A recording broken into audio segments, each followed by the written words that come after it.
Fundación Libertad y Desarrollo presenta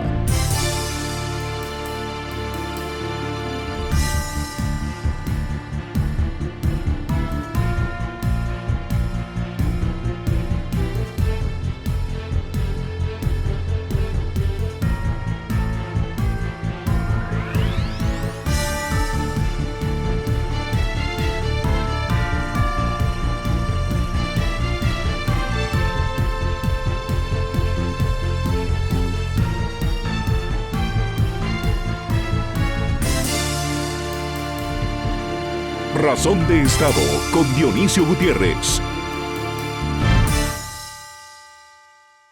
En mayo de 1985, los representantes del pueblo de Guatemala, electos libre y democráticamente, se reunieron en la Asamblea Nacional Constituyente con el fin de organizar jurídica y políticamente al Estado y reconocerlo como responsable de la promoción del bien común, de la consolidación de un régimen de legalidad, justicia y libertad, dentro de un orden institucional estable y permanente, donde gobernantes y gobernados procedan con absoluto apego al derecho. Palabras más, palabras menos, esta fue la introducción con que los diputados constituyentes decretaron, sancionaron y promulgaron solemnemente la Constitución del 85. En aquellos días nos unían las causas de la democracia, el Estado de Derecho, la libertad, el desarrollo. Hoy, además de una pandemia, nos separan intereses ideológicos, económicos, nos separan la corrupción, la impunidad, nos separa una cadena de traiciones a valores que juramos defender. Hoy, desde sus trincheras, cada grupo, cada sector, jala y empuja para llevar agua a su molino, al tiempo en que la nación guatemalteca se convierte en un desierto de pobreza, enfermedad, corrupción e impunidad. Somos una sociedad quebrada, dividida, en medio de una pandemia, en medio de una guerra de intereses en la que está en juego la independencia de la justicia, está en juego el Estado de Derecho, sin el cual el desarrollo es imposible.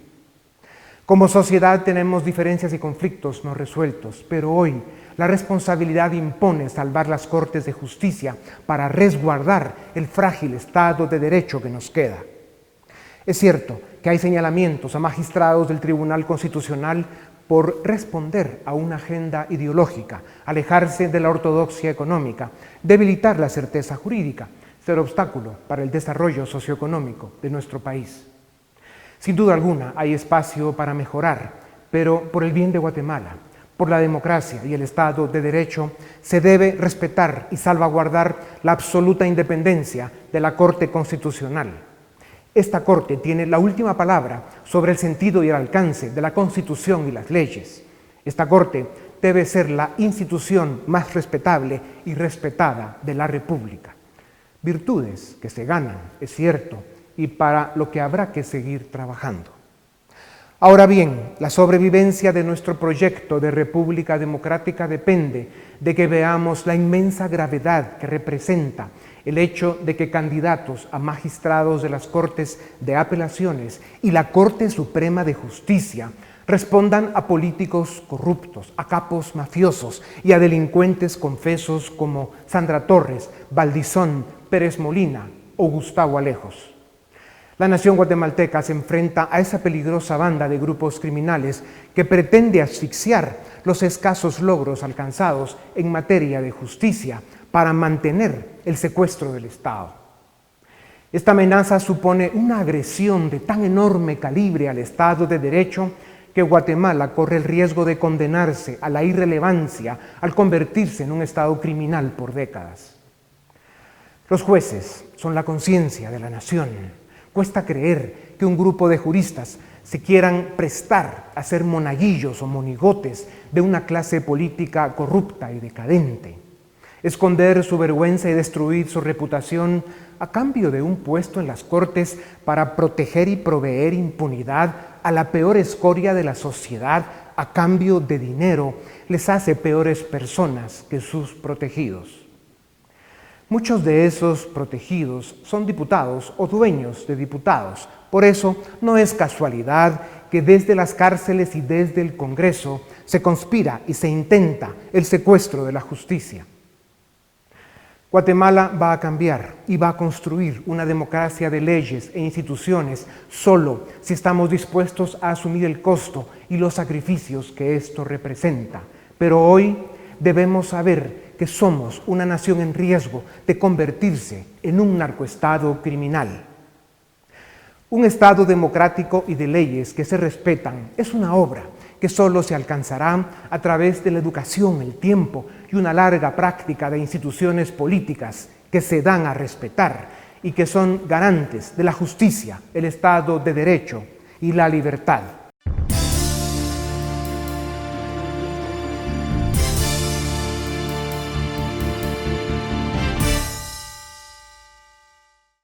Mientras Guatemala sufre el embate de una pandemia que está causando muerte y devastación económica y social, a nuestro país y a nuestra democracia también les amenaza una banda de politiqueros criminales que pretenden consolidar la captura del Estado.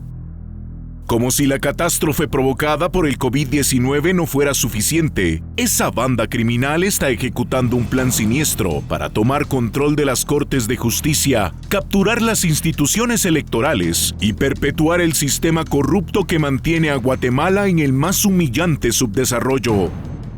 Los delincuentes conocidos de los partidos FRG, UNE, Patriota, PAN, Líder, UCN y FCN, con la complicidad de trapicheros y capitostes en otros sectores de la sociedad, aprovechan la pandemia para ejecutar el plan que consolidaría un sistema de crimen e impunidad en nuestro país.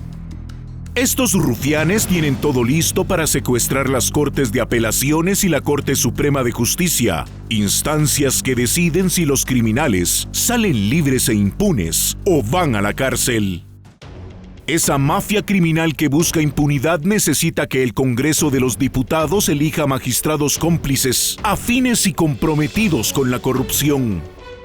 Esa mafia criminal está formada por Sandra Torres, Felipe Alejos, Gustavo Alejos, Otto Pérez Molina, Manuel Valdizón, las huestes de Mario Estrada, Roberto López Villatoro, Gustavo Herrera, Armando Escribá, Estuardo Galdames y decenas de corruptos más que hoy guardan prisión preventiva esperando enfrentar la justicia.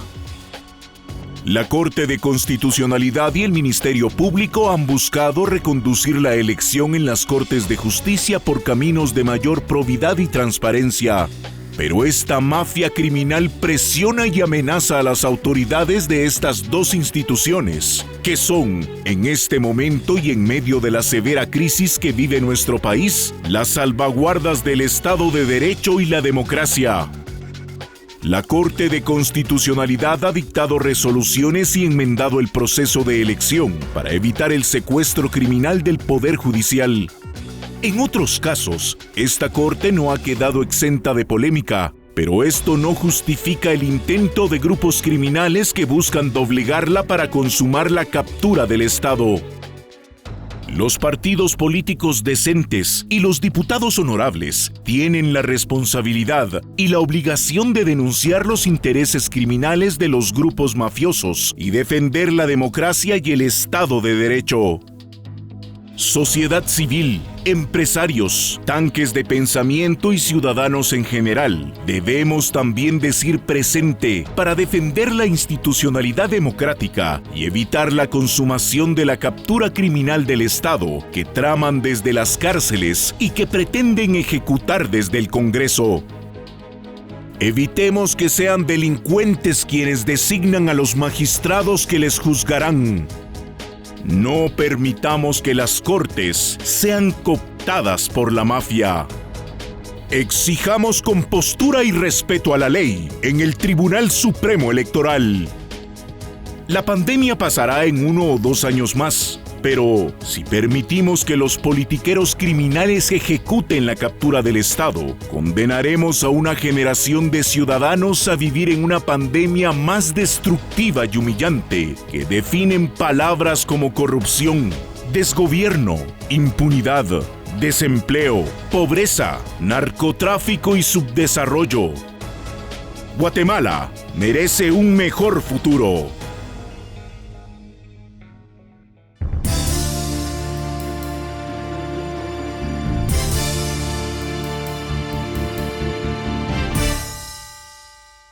Bienvenidos, esto es Razón de Estado y tengo el gusto de presentarles al licenciado Guillermo Castillo Reyes. Él es el vicepresidente de la República, abogado y notario con una maestría en Derechos Humanos.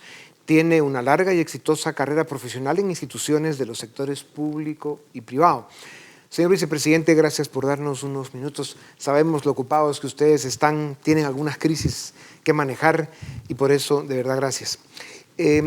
Vicepresidente, ustedes recibieron un gobierno en trozos, por decirlo de una manera simple, que hubiera sido difícil para tiempos normales, pero para enfrentar una pandemia, sin duda alguna, lo hace casi una misión imposible. Tiene mucho mérito lo que han logrado hacer, esto no es fácil. Recibieron un gobierno sin espacio fiscal, sin organización, sin los recursos suficientes, sobre todo comparado con los países desarrollados, un sistema de salud verdaderamente en crisis, que ya estaba con serios problemas antes, de cara a una pandemia, realmente es una debacle. Esto pues nos pasará como nación, como pueblo, una factura muy, muy costosa. Algo así como que a ustedes les entregaron un gobierno con 2 tortillas para alimentar un elefante y que por eso pues tienen que revisar si pueden curar un cáncer con aspirina. ¿No le parece, señor vicepresidente, que están creando expectativas que no pueden cumplir? ¿No sería mejor que con humildad se diga la verdad al pueblo sobre las debilidades estructurales y las limitaciones del gobierno y pedirle a los ciudadanos que juntos enfrentemos esta pandemia con responsabilidad, tomando las medidas de protección y sabiendo que esto es una pandemia y que va a costar muchas vidas? Bueno, en primer lugar, Dionisio, muchas gracias por la oportunidad de compartir con ustedes lo que estamos viviendo, especialmente con esta pesadilla.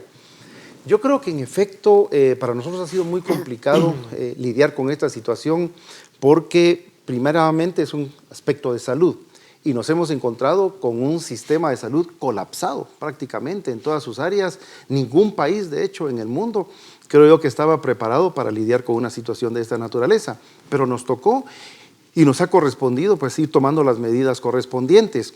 Un presupuesto, Dionisio, que fue aprobado en el año 2018, para operar en el 19 y siendo que en el 19 no se aprobó el presupuesto, entonces seguimos con un presupuesto desfasado completamente y que nada tiene que ver con la atención de esta crisis. Yo creo que las medidas que se han tomado atienden también a las necesidades que como gobierno corresponden tomando en cuenta las limitaciones. Los confinamientos, por ejemplo, en muchos países del mundo lo han hecho y nos ha tocado en parte también que seguir pues, esa dinámica, porque si se cierran otras latitudes y nosotros también tendríamos que de alguna forma seguir en esa línea. Es muy importante mencionar que como gobierno no lo podemos hacer solo. Creo yo que es obvio y es justo reconocer que necesitamos el concurso de toda una población que atienda las recomendaciones que se están dando, que sigan instrucciones, porque eso nos permitirá evitar mayores contagios. Vicepresidente, y precisamente por esas limitaciones que usted menciona,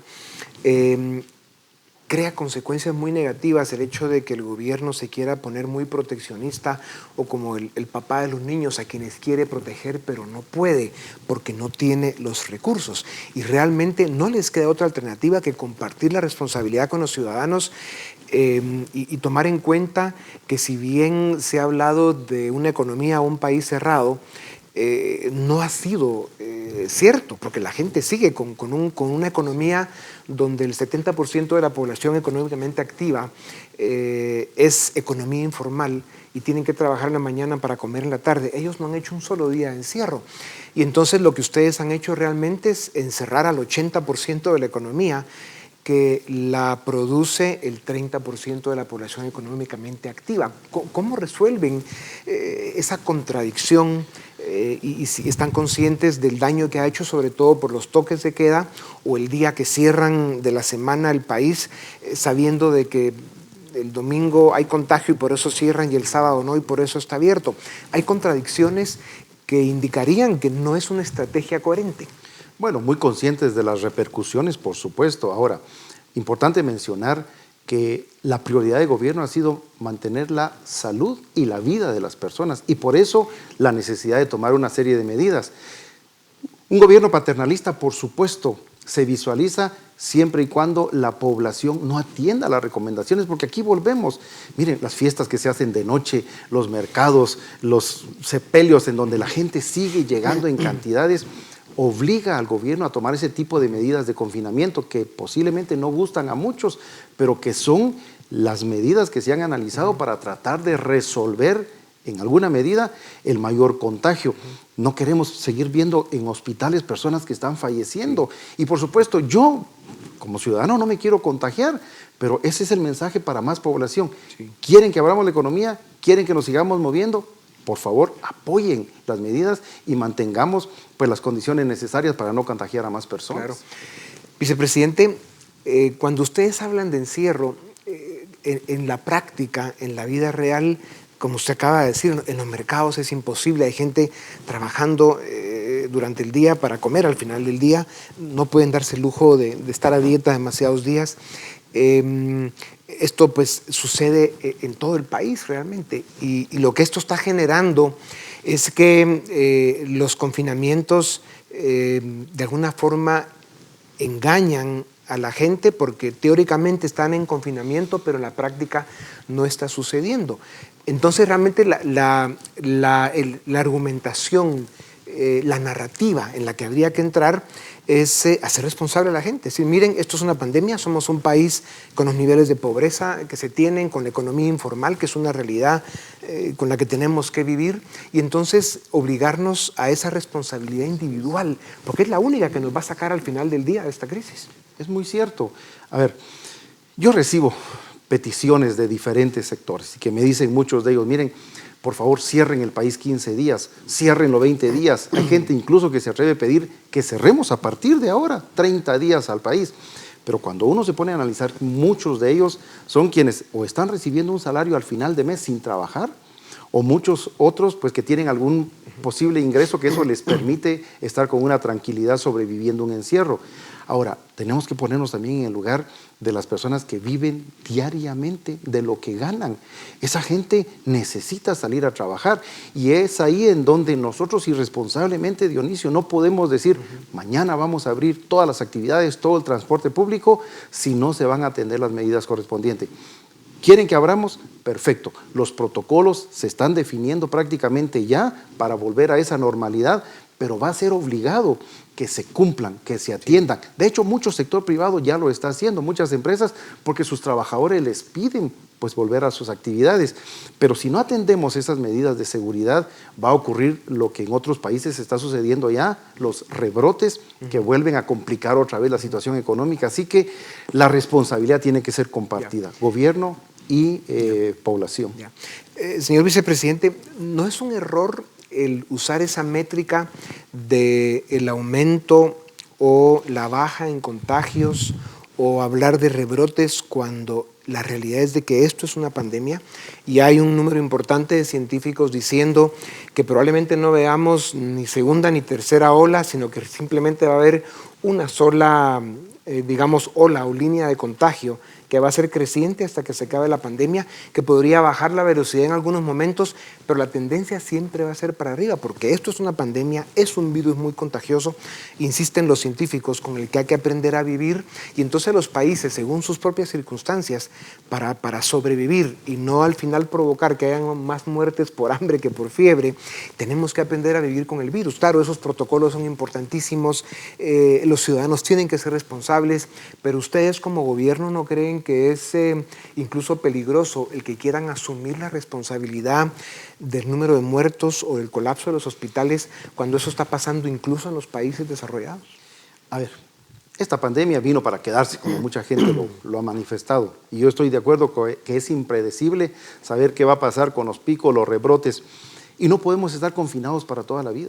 Yo estoy muy de acuerdo que con las medidas de seguridad tenemos que ir volviendo a la normalidad, porque de lo contrario pues va a ser difícil, no solo para nosotros, sino para otros países del mundo que han cerrado, que han tomado esas decisiones, potencias, volver a su normalidad. En esa línea creo yo que la productividad con las medidas de seguridad no riñe, pueden coexistir perfectamente y cuando sea el momento, pues apelaremos para que todo mundo que vuelva a sus actividades tome sus medidas, que se cuiden y que volvamos. Este es un gran país, Dionisio, y yo creo que la economía pues podrá restablecerse, no va a ser fácil. Llevará un tiempo, pero con el concurso y la responsabilidad de todos los ciudadanos. Parte del drama de esta crisis, señor vicepresidente, es que esto es una pandemia que, como usted lo dijo hace un momento, nos trajo un virus que vino para quedarse y que esto va a durar el tiempo que la naturaleza quiera que dure. Se ha discutido mucho el tema de la inmunidad comunitaria que provoca el contagio, que yo estoy muy consciente que es un tema muy discutible y los nuevos estudios todavía están encontrando realmente qué tan real y tan fuerte es esa inmunidad y en qué circunstancias realmente se genera, pero sin duda alguna va mucho más lento ese proceso y va a tardar mucho más tiempo en que nos dé suficientes datos para poder contar con ese factor que da el pasar por el contagio con éxito y lograr anticuerpos que nos den las defensas que el cuerpo necesita. Y la otra opción es la vacuna. Y la vacuna, incluso científicos serios, optimistas, hablan de 2 años. Entonces, la opción, como usted lo dijo hace un momento, también es aprender a vivir con esto, pero reconocer que va a tener un costo. No, en por vidas, supuesto. en drama, en hospitales colapsados, y eso es una tragedia, es una catástrofe. Pero ¿cuál es la opción real? No, yo tengo una gran fe que la ciencia está avanzando muy rápido en encontrar una cura para esto y las inmunidades correspondientes. Pero en tanto eso se da, en cuanto el costo de los mismos llega a tener pues la posibilidad de estar al alcance de los gobiernos y de las personas, nos toca seguir lidiando con esta situación. Pero acá no hay otra forma más que al aperturar la economía con los protocolos correspondientes, las medidas de bioseguridad son fundamentales. La mascarilla, el distanciamiento social, la higiene en las manos, los protocolos específicos. El transporte público ya no podrá volver al 100% inmediatamente. Se tendrán que tomar pues, espacios de distanciamiento para que las personas se puedan movilizar a sus puestos de trabajo. Tenemos que aprender a convivir con ella, pero siguiendo las instrucciones correspondientes y las medidas de seguridad. Así es, aquí estamos cumpliendo con los metros requeridos y con nuestras máscaras. Es correcto. Señor vicepresidente, si no nos cae la viga, pero en todo caso, es bueno para Guatemala el que hayan sido ustedes quienes asumieron el gobierno, porque tenían mucho más contenido y concepto de Estado que otras de las opciones que habían, que eran verdaderamente de escalofríos. Pero dicho eso, y hay un número creciente de expertos en el mundo que dicen que muchos gobiernos entraron en pánico. Los primeros pronósticos de esta pandemia eran muy negativos y el tiempo ha ido demostrando que sí, es un virus muy contagioso, pero su letalidad no es tan grande y que no queda otra que aprender a vivir con el virus y que si no vamos a provocar que haya más muertos, como decíamos, por hambre que por fiebre. Señor vicepresidente, ¿qué quieren ustedes que diga la historia de cómo enfrentaron el COVID-19? Bueno, yo creo que para nosotros ha sido de verdad complicado esto, no nos lo esperábamos. El país venía muy bien, creciendo a un ritmo impresionante, pero la situación se da. Las decisiones han sido, a nuestra forma de ver, las más correctas, posiblemente con algunas complicaciones que se hayan tomado con las ejecuciones del presupuesto, con el colapso que hemos encontrado de algunas instituciones, pero lo que esperamos es que se recuerde que se hizo el esfuerzo para que se preservara la salud y la vida de las personas. Que eso complicó otras situaciones, por supuesto, especialmente económico, pero ahí es en donde tienen que venir otras medidas y todo el mundo hacer el esfuerzo para recuperarla. Señor vicepresidente, los que tenemos experiencia en la administración de organizaciones complejas entendemos la dificultad que ustedes deben estar teniendo para ejecutar no solo partidas de presupuesto, especialmente en condiciones de pandemia, sino también los programas que se aprobaron en el Congreso para ayudar. Y por eso es que están teniendo una enorme dificultad que ojalá resuelvan, porque eso les está provocando un desgaste importante. Pero hablando de los temas, de las decisiones, específicamente para enfrentar la pandemia, el fin de semana del 15 al 17 de mayo se tomó una decisión que de apariencia era impulsiva y de último momento, que provocó un verdadero caos en todo el país. La gente que tenía preparados sus productos para salir a venderlos ese fin de semana los perdieron. O sea, hubo realmente un descontento que causó impresión y sorpresa. O sea, la gente dio claras señales de no aguantar medidas que asfixian. Incluso le pregunto, ¿no ven ustedes que si aprietan mucho, especialmente esa economía informal que es el 70% de la gente, riesgo de rebelión y protestas destructivas? Bueno, estamos conscientes de las repercusiones que se dan cuando se toman estas decisiones, los confinamientos, cerrar 3 días el país. Obviamente todo va en función de evitar contagios y de que exista pues una mejor salud para las personas.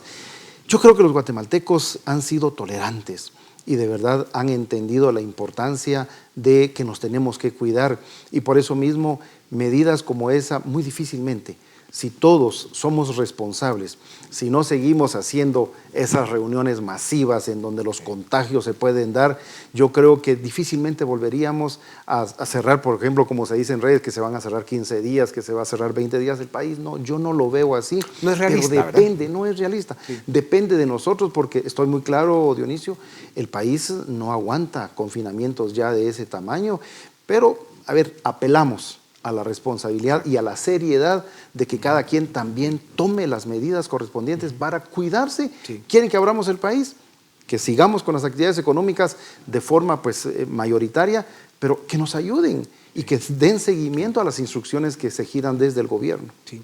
Por eso es que hay que comprender también que aunque la economía esté abierta, porque uno ve el nivel de tráfico, la actividad, o sea, sí el país se está moviendo, pero hay ciertas partes de la economía que están bastante más paradas. Pero dicho eso, aunque el país estuviera más abierto de lo que está, hay un tema de confianza. La gente tiene miedo a contagiarse, la gente está siendo más cuidadosa con el gasto, o sea, la economía ha tenido un golpe. Solo en mayo la actividad económica del país cayó más del 10%. O sea, vamos realmente a una crisis económica nunca antes visto en la historia. Por eso tenemos que reconocer que el virus va a seguir entre nosotros, el contagio, y más en un país como hay tantos del mundo como el nuestro, el contagio va a seguir subiendo, y la tentación que puedan tener gobiernos como el de Guatemala es a regresar a los encierros, a tomar medidas que no solo no resuelven el problema, sino hacen más daño. Por eso, ¿cuál es el plan? Y usted ya lo empezaba a decir, ¿no? Que el país no aguanta más encierros, pero por ejemplo el toque de queda hace mucho daño, el cerrar un día a la semana o la decisión de las placas. Son medidas que al final provocan más confinamiento o apuñoscamiento, como han dicho en el gobierno, que al final eso genera contagio. Yo creo que las medidas tienen que irse levantando paulatinamente. A ver, el toque de queda llegará un momento en el que se libere ya las 24 horas de actividad. Los encierros sábados y domingos, yo realmente los veo difícil que continúen, a menos que las complicaciones de contagio se den. Por eso, pues yo creo que se tiene que generar un tipo de estrategia en el que las personas comprendan claramente que lo que queremos es proteger la vida. Ya no es cuestión de querer a través de medidas afectar a las personas, sino decirles, miren, vamos, en esto tenemos que estar juntos. No es un problema solo de gobierno, es un problema de toda la población y especialmente del sector económico. Me refiero empresarios, trabajadores, quienes están por cuenta propia, de que hagamos lo correspondiente, Dionisio. Sí. Muy bien dicho esto, señor vicepresidente. En los segundos que nos quedan, su relación con el presidente, se especula mucho de temas por ahí, pero cuéntenos un poco de primera mano. Bueno, la comunicación es la necesaria con el presidente. Yo tengo una agenda full todos los días porque me corresponde coordinar gabinetes económico, social, la autoridad migratoria, CONASAN, CONCIT, en fin, y muchas otras reuniones que yo genero por mi cuenta. El presidente está en sus actividades también. Pues hay semanas que platicamos muy poco, hay semanas que no platicamos, pero tiene que ver con la dinámica en la que cada quien está asumiendo, Dionisio, con responsabilidad lo que nos corresponde como gobernantes, ¿verdad? Hacen un buen equipo ustedes, tienen que seguir de frente y con buenos ánimos porque necesitamos un gobierno sólido y coherente. Para terminar, señor vicepresidente, ¿su familia cómo está? ¿Cómo son sus días y sus noches? Bueno, me cambió la vida, por supuesto. Yo tengo días muy largos de actividades, veo a veces muy poco a mi familia, incluso fines de semana. Pues mi familia preocupada, obviamente, con lo que nos está pasando, no solo a nivel de gobierno, sino a nivel personal, porque estamos sujetos a ataques, a difamaciones, a cualquier cuestión. Pero bien, gracias a Dios, bien, avanzando, mis padres, mis hermanos, esposa, hija, todo el mundo haciendo lo que nos toca, porque pues este es un gran país y se merece el mejor esfuerzo. Pues las condiciones son extraordinariamente complejas, difíciles. Le debo decir que es una suerte para Guatemala que sean ustedes quienes están a cargo, porque Eso pudo haber sido más catastrófico todavía y sin duda alguna gobierno y ciudadanos vamos a tener que trabajar juntos para salir de esta. Muchas gracias por su tiempo, señor vicepresidente. A ustedes también gracias. Esto es Razón de Estado.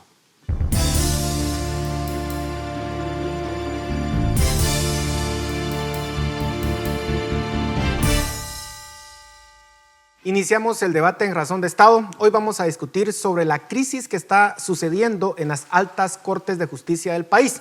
Y para ello contamos con 4 reconocidos abogados: el licenciado Alejandro Balcells, el licenciado Alejandro Valdizón, el licenciado Julio García Merlos y el licenciado Edgar Ortiz. A los 4, muchas gracias por estar en Razón de Estado. Edgar, empezamos contigo. ¿Cómo entender lo que está sucediendo entre la Corte Suprema de Justicia, la Corte de Constitucionalidad y también lo que está sucediendo con el Congreso? Bueno, saludos a todos. Bien sencillo. Hago un resumen rápido de los hechos. En febrero, el Ministerio Público presentó una investigación en la que evidenció que varios aspirantes a Corte Suprema de Justicia y Cortes de Apelaciones se reunieron con Gustavo Alejos. A partir de ese evento, el Ministerio Público interpone un amparo contra ese proceso de elección y la Corte de Constitucionalidad resuelve y obliga al Ministerio Público a rendirle un informe al Congreso y le dice al Congreso cómo proseguir con la elección. Algunos magistrados, o aspirantes a magistrados más bien, afectados por la resolución, denuncian a la Corte de Constitucionalidad por del delito de prevaricato, porque ellos consideran que esa resolución de la Corte de Constitucionalidad es, la emitió la CC extralimitándose en su mandato. Entonces, de una forma inusual, la Corte Suprema de Justicia se integró de una forma irregular, porque se inhiben todos los magistrados titulares y llaman de una forma irregular a varios magistrados de sala de apelaciones, resuelve tramitar el antejuicio y el Procurador de Derechos Humanos pues impugna esa decisión. Obviamente, el único órgano competente para conocerlo es la CC. La CC concede un amparo provisional y deja en suspenso el acto. El problema que tenemos es que el Congreso de la República ha desconocido esa resolución de la Corte de Constitucionalidad, está amenazando con continuar con el conocimiento del antejuicio y además no ha cumplido con una petición, o con una orden más bien, de la Corte de Constitucionalidad de remitir el expediente original del antejuicio. En esas estamos, esos son los hechos y creo que podemos empezar a debatir a partir de eso. Licenciado García Merlos, ¿a quién le asiste la razón en esta situación? ¿Quién tiene la razón? ¿La Corte Suprema de Justicia, la Corte de Constitucionalidad? Muchas gracias, gusto de estar con ustedes discutiendo este tema tan interesante. Podemos estar de acuerdo con Edgar en que la génesis del problema actual inicia con este amparo de febrero. Sin embargo, nos podemos ir yendo un poco más atrás para entender que esta es una crisis política más que legal, ¿verdad? Antes del amparo que explicaba Edgar, del caso de Gustavo Alejos, en octubre se dio también un aplazamiento de los plazos normales de elección de Corte Suprema de Justicia y Corte de Apelaciones. Entonces entramos en una dinámica de romper, digamos, ese proceso de elección que, justificado o no, en mi opinión, lo he dicho muchas veces, ese proceso mediante el sistema actual que tenemos, así se repitiera 100 veces, no iba a arrojar mejores resultados. Nos alarmamos porque ahora hay tráfico de influencias y que sabemos lo de Gustavo Alejos. Siempre ha habido, con mucho más evidencia en los procesos anteriores, corrupción, tráfico de influencias, y así se repita 1000 veces, lo va a ver. Actualmente se está dando, pero había un sector interesado en posponer y en una postura más política coyuntural que obedecía a que cada sector quiere colocar a los suyos y vetar a los contrarios. Entonces entramos en esa dinámica perversa y se interrumpe el proceso normal, los plazos constitucionales normales, y ahora la respuesta del Congreso y de Corte Suprema también es una respuesta de lucha de poder política ante esa dinámica perversa que se inició también en Corte de Constitucionalidad. Sumado a esto, no puedo dejar de decir que existe también una discusión en cuanto a las funciones constitucionales de la Corte de Constitucionalidad, y esto no es únicamente en Guatemala, se da en todas las discusiones constitucionales en donde hay una Corte que decide la interpretación constitucional. Y entre más, digamos, una corte empieza a aplicar extensivamente la Constitución y con interpretaciones donde se hacen ponderaciones de la interpretación y se empieza a extender e inmiscuir en otras funciones, en otros derechos como la legislativa, empieza a generar esos anticuerpos con los otros estados, con los otros órganos del Estado. Entonces, una Corte de Constitucionalidad como la actual no podemos dejar de un lado que ha intervenido en decisiones del Ejecutivo, por ejemplo, la declaratoria de non grato de Iván Velázquez. Estemos o no estemos de acuerdo, lo que no podemos negar es que ha ido cada vez más interfiriendo en esas funciones. O sea, tiene casi una tercera instancia porque, aunque ellos mismos critican que el amparo no es una tercera instancia, siguen recibiendo amparos y conociendo el fondo de las discusiones ordinarias y constantemente revoca resoluciones de la Corte Suprema de Justicia, y la Corte Suprema de Justicia ya no se siente suprema, porque ya la Corte de Constitucionalidad decide el fondo de materias. Y en eso muchos de los abogados podemos estar de acuerdo. Creo que todos los que estamos acá hemos criticado el abuso del amparo. El problema es la consistencia, porque algunos critican el amparo cuando les conviene y cuando no lo usan. Y lo mismo ha sucedido con el Congreso. La Corte de Constitucionalidad pues tiene un veto negativo al declarar la inconstitucionalidad. Licenciado Merlos, quisiera que partiéramos de este planteamiento que usted hace y preguntarle al licenciado Balcells, ¿está usted de acuerdo con que la culpa en última instancia recae sobre la Corte de Constitucionalidad en la crisis que estamos teniendo en este momento? Licenciado Balcells. No, miren, es bastante complejo esto porque todo lo que hemos hablado y lo que se puede hablar es en condiciones normales. O sea, la Corte de Constitucionalidad es el intérprete máximo de la Constitución, el último de los intérpretes. Había un proceso de selección de magistraturas por parte del Congreso, etcétera. Todo eso es así y en la mayoría de países del mundo, pues eso sucede. Yo creo que el guatemalteco no se ha dado cuenta aquí que lo que estamos viendo es el crimen organizado como agravio constitucional, y eso es uno de los temas ahorita más complejos. Esta sentencia de la Corte ya dejó de ver solo el agravio, agravio se llama ese acto que la autoridad hace abusando de su poder y que lo conocemos en un amparo para saber si existe o no una violación a derechos fundamentales. Pero esta sentencia es muy importante, es un pilar fundamental de nuestro sistema constitucional. ¿Por qué? Porque acepta que el crimen organizado está dentro del sistema de elección de cortes y al dejarlo sin conocimiento y sin tutela constitucional, entonces la república como tal se ve diezmada. Ese es el objeto de esa sentencia. Y que haya sido el Ministerio Público el interponente es un tema significativo, porque lo que está diciendo el Ministerio Público es, miren, yo tengo una investigación que demuestra que existe un proceso formal de elección de cortes, pero que está viciado y no tengo todos los elementos para saber qué está sucediendo. Ese es el punto acá súper fundamental que debemos entender. Entonces, acá lo que se está tutelando es el contenido de un proceso electivo y de un proceso de control republicano del gobierno. Ahora, que después venga una solicitud de antejuicio en contra de una sentencia con este fondo, eso es el colmo, porque ese es lo que demuestra, es nada más una reacción frente a ese agravio. Es que no nos podemos perder de vista ese contenido, ¿verdad? Y que ahora venga, y que venga todo ese relajo, pero no podemos perder de vista la luz al final. De acuerdo.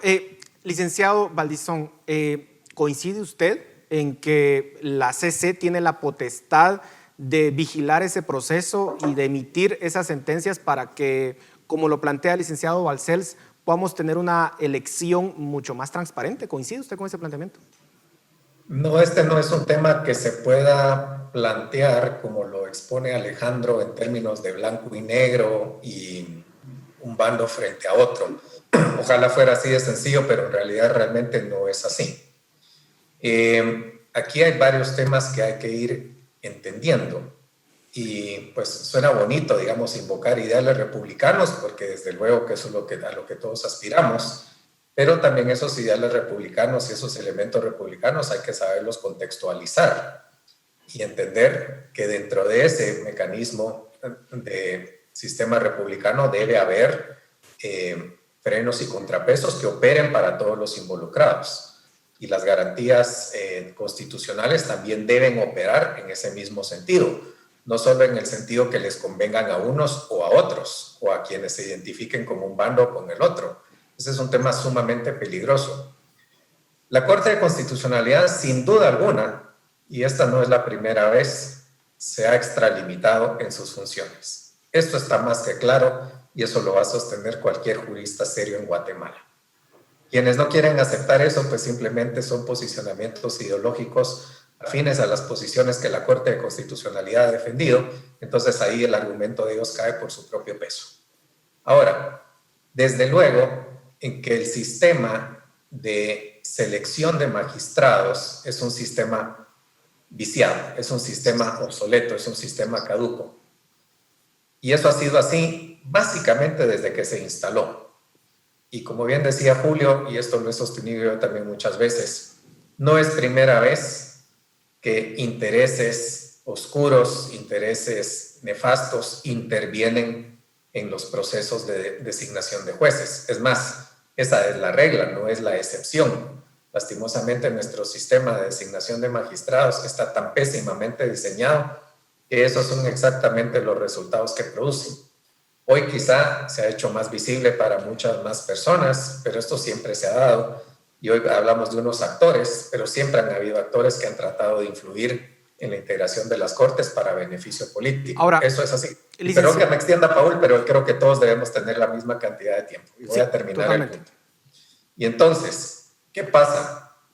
Si bien se advierten indicios, digamos, de que ciertos magistrados, e indicios muy serios que el Ministerio Público también ha presentado con bastante razonabilidad, que ciertos magistrados, o que hay ciertas influencias para que se den los nombramientos o se favorezca a ciertos magistrados, tanto en los comisionados como en el Congreso, eso hay que contextualizarlo y hay que entender que es un tema de una investigación en proceso del Ministerio Público, que no necesariamente se ha concretizado, digamos, en condenas por tráfico de influencias o ese tipo de cuestiones.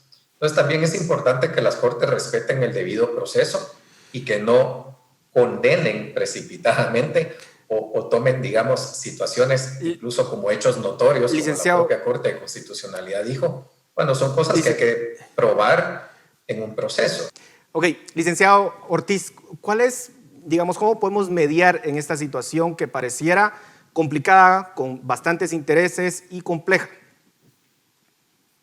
Miren, aquí yo veo varios temas. Yo creo que se puede hacer una crítica sistémica a la Corte de Constitucionalidad. De hecho, yo en espacios académicos lo he hecho. Pero eso no es la discusión en este momento. La Corte de Constitucionalidad obviamente ha tomado más competencias con el paso del tiempo y quizás eso sea un tema que hay que revisar en nuestro diseño constitucional y en eso estoy perfectamente de acuerdo, pero pongámonos al caso concreto. Hoy en día, la Corte de Constitucionalidad lo que hizo fue intentar salvar el proceso de elección de magistrados porque recordemos que no solamente tenemos la Constitución, sino que somos parte del sistema interamericano de derechos humanos. Y en el caso de Reverón Trujillo versus Venezuela, la Corte Interamericana fue bien clara. No cualquier proceso para nombrar jueces es justo y es adecuado. Y entonces no podemos tolerar un proceso manchado y empañado como el que tenemos para elegir magistrados de Corte Suprema y había que buscar una solución y la solución la encuentra la CC. En el caso concreto lo que tenemos es una arremetida de jueces que se quieren, magistrados que se quieren reelegir, que se sienten afectados por esa resolución, que no quieren que se excluya candidatos, que estoy de acuerdo, que no es una solución perfecta, por supuesto. Aquí no hay ninguna solución perfecta. Aquí lo que hay es un intento de salvaguardar el orden constitucional. Ahora, que se quiera perseguir a la Corte de Constitucionalidad porque los diputados o un grupo de personas piensan que la interpretación no es la correcta, eso no se ha visto en ningún país del mundo. Eso es inaudito, eso es un golpe blando a la institucionalidad. Entonces yo estoy de acuerdo que hay que discutir las reformas de fondo y si hay una voluntad de mejorar nuestro diseño estatal, pues entremos en una discusión de una reforma constitucional, rediseñemos el mecanismo de elección de cortes, rediseñemos el mecanismo de la CC, pero mientras esta constitución esté vigente y mientras nuestra constitución diga que la Corte de Constitucionalidad tiene el deber de defender el orden constitucional y de que no hay ámbito que no sea susceptible de amparo, pues esa es la realidad que tenemos Y así hemos jugado con esta realidad hace muchos años. En 2009 pasó exactamente lo mismo. La Corte depuró el proceso de elección de cortes y tuvo que tomar una decisión de ordenarle al Congreso que verificara la idoneidad y honorabilidad. Y era otra corte, la Corte Maldonado Aguirre, de Molina Barreto, digamos una corte más conservadora que la actual. Los fallos actuales no son muy distintos de esos precedentes que desde 2009 ha venido forjando la CC. Entonces, no hay explicación posible a lo que están haciendo los diputados. Simplemente es una vendetta y es un intento de minar el poder de revisión de los actos públicos. Se nos está terminando el tiempo y tengo 2 minutos nada más y me gustaría que pudieran tener una siguiente participación quienes en esta segunda ronda no han hablado. Así que yo les pediría que por favor sean muy concisos porque nos quedan 2 minutos y se nos termina el tiempo. Licenciado Balcells, ¿qué procede ahorita? ¿Qué tendríamos que hacer? Porque el Congreso sigue adelante con la comisión y pareciera que pues, las resoluciones de la CC no se cumplen. Por favor, muy breve. Bueno, muy claro. Aquí lo que existe es un golpe a la institucionalidad. Y yo recuerdo, por eso es que el derecho constitucional hay que verlo siempre global y histórico. Una gran sentencia en derecho constitucional es la del juez Marshall. Y la del juez Marshall era un problema de jueces. Los jueces representan intereses y representan poder. Entonces tenemos que ser muy claros. Aquí la Corte, aquí tenemos 2 modelos. O hacemos lo que hicimos hace 5 años y medio, donde cerramos los ojos y dijimos que el proceso estaba muy bien y aquí tenemos las consecuencias. O entramos al proceso y vemos lo que está sucediendo. Y eso es lo que nosotros los guatemaltecos tenemos que ver. ¿Una república de verdad o una república de papel? Licenciado García Merlos, ¿cuál es su visión? ¿Cómo salimos de esto? Gracias, Paul. Ya que tengo 2 minutos, voy a hacer uso de la mejor manera. En realidad, menos de 2 minutos para darle tiempo a Alejandro Valdizón que termine. Ok, quiero rebatir solo brevemente 2 afirmaciones que hicieron Alejandro Balcells y Edgar Ortiz. Una que dice el licenciado Balcells que con esta sentencia la CC tiene por acreditado que el crimen organizado está involucrado en el sistema de elección. Y Edgar dice que la CC quiso con esto darle legitimación o corregir el rumbo de una elección que estaba viciada.